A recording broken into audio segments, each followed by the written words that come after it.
Pull the fill tube from the machine. Remove the plug and connect it to the dispense nozzle.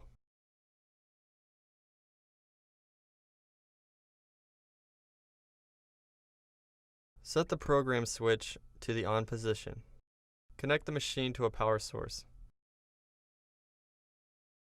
Press and hold the dispense button for the dispense station that the tube is connected to for 10 seconds until you hear the water valve turn on. Monitor the water bath fill level until water starts to trickle from the overflow tube.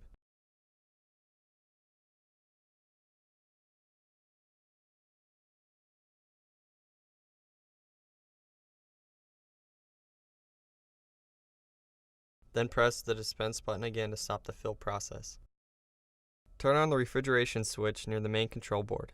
This will start the water bath pump circulation. Disconnect the fill tube and allow excess water to drain into the drip tray.